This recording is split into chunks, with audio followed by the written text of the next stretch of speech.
పూర్తి వివరాలు చూసే ముందు మా ఛానల్ ని సబ్స్క్రైబ్ చేయడం మర్చిపోకండి. శ్రీ గురుభ్యో నమః. శ్రీ మహాసరస్వత్యై నమః. ఓం నమః శివాయ.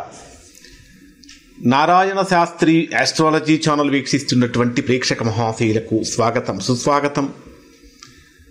ఈరోజు మనము ఉద్యోగ వ్యాపారాలలో తీవ్రమైన సమస్యలు కలగడానికి ఏ గ్రహాలు కారణమవుతాయి?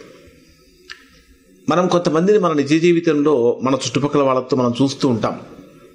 చదువులో బ్రహ్మాండంగా ముందుంటారు, మంచి మార్కులతో పాస్ అవుతారు, వెల్ డిసిప్లిన్గా ఉంటారు, అయినా కూడా లేదా ఐఐటీలో చదువుతారు, లేదా అంటే మంచి ర్యాంకర్స్గా ఉంటారు, అయినప్పటికీ కూడా ఉద్యోగంలో స్థిరపడటానికి చాలా రకాల ఇబ్బందులు పడుతూ ఉంటారు. కొంతమందికి అసలు ఉద్యోగం రావటమే కష్టంగా మారుతుంది. కొంతమందికి ఉద్యోగం వచ్చినా దాంట్లో మహా అయితే 6 నెలలు 8 నెలలు, ఇంకా ఎక్కువ అంటే 1 సంవత్సరం పాటు చేస్తే చాలా గొప్పగా మారుతుంది. ఈ సంవత్సర కాలంలో భరించలేని సమస్యలు అవి కూడా ఎలా వస్తుందంటే, అది మీకు నచ్చినా మీకు నచ్చకపోయినా మీరే బయటికి రావాల్సి వస్తుంది, మీరు నచ్చకపోయినా మీరే బయటికి రావాల్సి వస్తుంది. అంటే మనం నచ్చకపోయినా మనమే బయటికి రావాలి, మనకు నచ్చకపోయినా మనమే బయటికి రావాలి. ఈ విధంగా ఉద్యోగంలో అనేక రకాల సమస్యలతో విసిగిపోయినటువంటి వారు కొన్ని వందల మంది ఫోన్లు చేస్తూ ఉంటారు. గురువుగారు, నా జీవితం ఏంటి, అసలు నాకు ఉద్యోగం వస్తుందా, అసలు నాకు జీవితంలో స్థిరత్వం వస్తుందా, అసలు నాకు మంచి కాలం అంటూ ఉందా అసలు అని రకరకాలుగా బాధపడుతూ ఉంటారు. జనరల్గా కనుక అయితే అంటే గోచార రీత్యా మనకు ప్రతికూలమైన పరిస్థితులు కలిగినప్పుడు సమస్యలు కలుగుతాయి. ఇప్పుడు ఉదాహరణకి ప్రస్తుత గోచారాన్ని కనుక పరిశీలించాం అనుకోండి, ఉదాహరణ ధనుర్రాశి వారిని తీసుకున్నాం అనుకోండి. ధనుర్రాశి వారికి దశమాధిపతి ఎవరు అంటే బుధుడు. ఎక్కడున్నాడు? అష్టమ స్థానంలో సంచరించేటప్పుడు ఏం జరుగుతుంది? సహజంగా వాళ్ళకు ఉద్యోగపరంగా సమస్యలు కలుగుతాయి.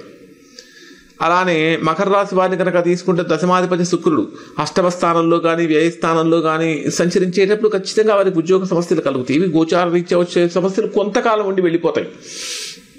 కానీ వ్యక్తిగత జాతకంలో, జన్మలగ్నంలో, జన్మజాతకంలో ఏర్పడినటువంటి సమస్యలకి ఎంతో సరైనటువంటి పరిష్కారం చేస్తే కానీ మనకు అంటే పరిహారం చేస్తే కానీ పరిష్కారం రాదు. చాలామంది ఏమనుకుంటారంటే, నేను ఎన్నో పూజలు చేస్తున్నానండి, ఎన్నో హోమాలు చేయిస్తున్నాను, ఎన్నో గుళ్ళు చుట్టూ తిరుగుతున్నాను, తీర్థయాత్రకు వెళ్తున్నాను, అయినా కూడా నాకు ఫలితం రావట్లేదు. ఒక విషయం ఆలోచించండి, వ్యాధి ఒకటి మందు మరొకటి అయితే పరిష్కారం అవుతుందా? అంటే మన వ్యక్తిగత జాతకంలో ఉన్న దోషం ఏంటో తెలుసుకోకుండా ఎన్నో రకాల పూజలు పరిహారాలు చేస్తే మనకు సమస్యకి పరిష్కారం వస్తుందా అంటే ఖచ్చితంగా రాదనే చెప్పచ్చు.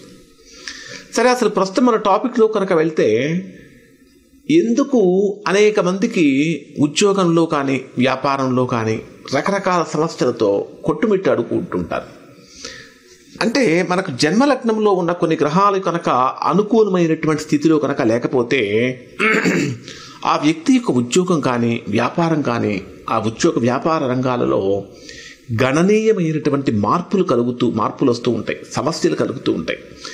ముఖ్యంగా చెప్పాలంటే ఆ సమస్యలు కూడా ఎలా వస్తాయంటే, ఏదో మనం చేతగాని వాళ్ళ వల్ల, మన చేతగాని తల వల్లనే మనం ఇలా అయిపోయినామనేటటువంటి భావనతోటి కొంత ఆత్మవిశ్వాసం తగ్గించే ప్రమాదం కూడా కలుగుతూ ఉంటుంది.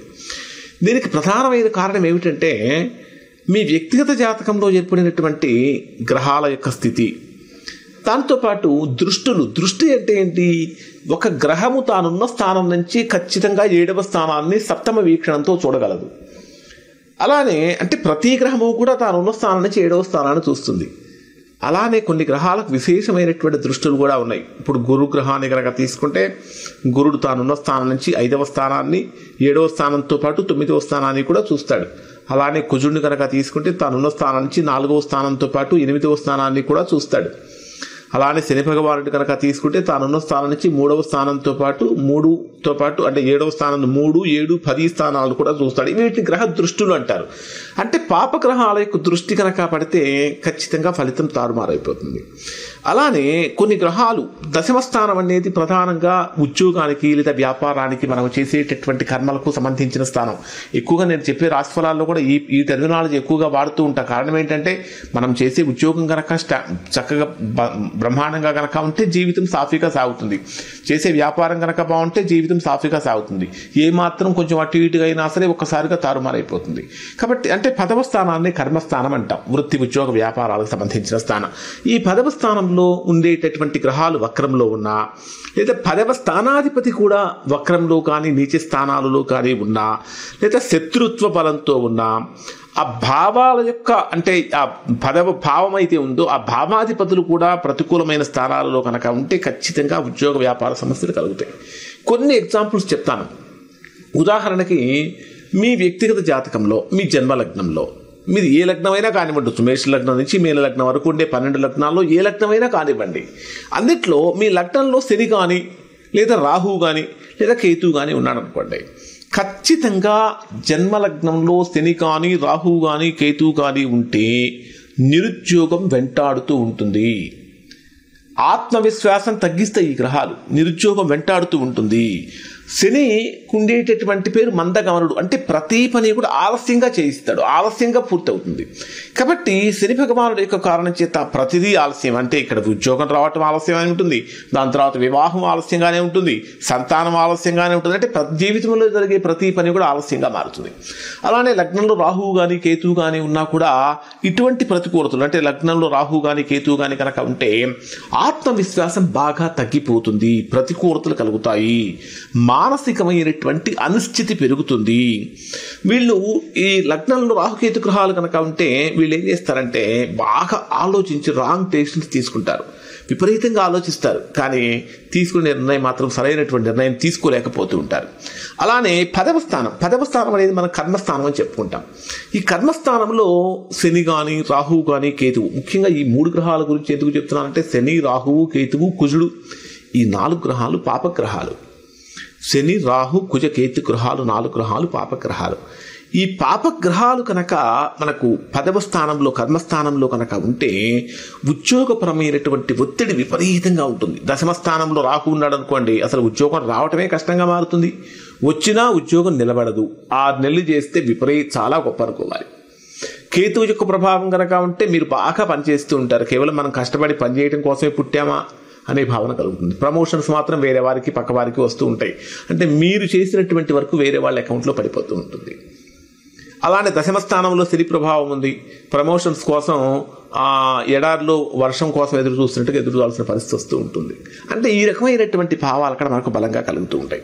అలానే 10వ స్థానాధిపతి కూడా పాపగ్రహాలతో కనుక కలిసి ఉన్నాడు అనుకోండి. 10వ స్థానాధిపతి అంటే ఉదాహరణకి మీది మిథున లగ్నం అనుకుందాం. మిథున లగ్నానికి దశమ స్థానాధిపతి ఎవరు? గురుడు. మిథున లగ్నానికి దశమ స్థానాధిపతి అయినటువంటి గురుడు రాహుతో కానీ శనితో కానీ కేతువుతో కానీ కలిసి ఉన్నాడు అనుకోండి, అప్పుడు కూడా మీకు ఖచ్చితంగా ఉద్యోగపరమైనటువంటి దోషం ఏర్పడుతుంది. అలానే 6 మరియు 8 12 స్థానాల్లో ఇది చాలా ఇంపార్టెంట్ పాయింట్. ఇది 6, 8, 12 స్థానాలలో రవి బుధ గ్రహాలు కనుక ఉన్నట్లయితే మీరు ఎక్స్ట్రాడినరీ నాలెడ్జ్ పర్సన్ అవుతారు. నిజంగా చెప్పాలంటే మీరు ఉన్నటువంటి నాలెడ్జ్ ఎదుటి వారికి ఉండదు, కానీ మీ నాలెడ్జ్ మీకు ఉపయోగపడదు. మీ నాలెడ్జ్ అవతలి వారికి ఉపయోగపడుతుంది తప్ప మీ జ్ఞానం మీకు ఉపయోగపడదు. ఇదేం విచిత్రమైన పరిస్థితి అని మీకు అప్పుడప్పుడు అనిపిస్తూ ఉంటుంది. 6, 8, 12 పాపస్థానాలలో రవిబుధ గ్రహాల యొక్క కలయిక, రవిబుధ గ్రహాల కలయికను బుధాదిత్య యోగం అంటారు. అంటే ఇది కేవలం జ్ఞానానికి సింబల్. ఇది 6, 8, 12 పాపస్థానాలలో రవిబుధ గ్రహాల కలయిక ఏర్పడినప్పుడు ఏం జరుగుతుందంటే మీరు ఎంత బాగా పనిచేస్తున్నప్పటికీ మీరు పనిచేసేటటువంటి స్థలంలో మిమ్మల్ని అవతల వాళ్ళు శత్రువుగానే ట్రీట్ చేస్తూ ఉంటారు. అంటే పైకి ఏదో ముసిముసి నవ్వులు, ఆర్టిఫిషియల్ నవ్వులు కనిపిస్తున్నప్పటికీ కూడా ఇంటర్నల్గా శత్రుభావంతో మాత్రమే చూస్తూ ఉంటారు. అలానే 12వ స్థానంలో ఈ రవిబుధ గ్రహాల యొక్క కలయిక కనుక ఉంటే మీరు వ్యాపారపరంగా తీసుకునేటటువంటి నిర్ణయాలలో తప్పుడు నిర్ణయాలు దొరుకుతాయి, తప్పుడు సమస్యలు అనేటటువంటివి కలుగుతూ ఉంటాయి. అలానే కుజుడు కూడా 7, 10, 12 లేదా 2, 11 ఈ స్థానాల్లో కనుక వక్ర స్థానాల్లో కనుక ఉన్నట్లయితే అప్పుడు వ్యాపారపరమైనటువంటి పరిస్థితి కూడా మారుతూ ఉంటుంది. ఉద్యోగపరంగా చెప్పాలంటే ఎదుటివారి యొక్క కోపానికి మనం బలైపోవాల్సిన పరిస్థితి కూడా కనిపిస్తూ ఉంటుంది. సో ఈ రకం కనుక మనం పరిశీలించినట్లయితే ఉద్యోగపరంగా స్థిరత్వం కోల్పోవటానికి, ఉద్యోగం రాకపోవటానికి, ఉద్యోగంలో రకరకాల సమస్యలు ఫేస్ చేయడానికి అనేక రకాలైనటువంటి కారణాలు ఉంటాయి.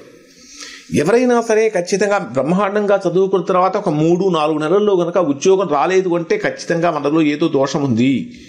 ఆ దోషం ఏమిటో తెలుసుకోవాలి అని ఖచ్చితంగా తెలుసుకోండి. ఎవరైనా సరే మీకు దగ్గరలో ఉన్న ఒక మంచి ఆస్ట్రాలజర్ని కలవండి. మీ డేట్ ఆఫ్ బర్త్, టైము చెప్పండి. చాలా విశ్లేషణ డీటెయిల్గా అనాలిసిస్ చేయించుకోండి. దానికి సంబంధించిన దశమస్థాన దోషాలు లేదా జన్మలగ్నంలో దశాంశ చక్రంలో కూడా ఏమైనా దోషాలు ఉన్నాయా అవన్నీ తెలుసుకొని వాటికి తగిన విధంగా కనుక మంచి పరిహారం చేయించుకుంటే చక్కటి ఫలితాన్ని పొందే అవకాశం ఉంటుంది. ఇవి ఉద్యోగపరంగా ఏర్పడేటటువంటి దోషాలు. శుభం.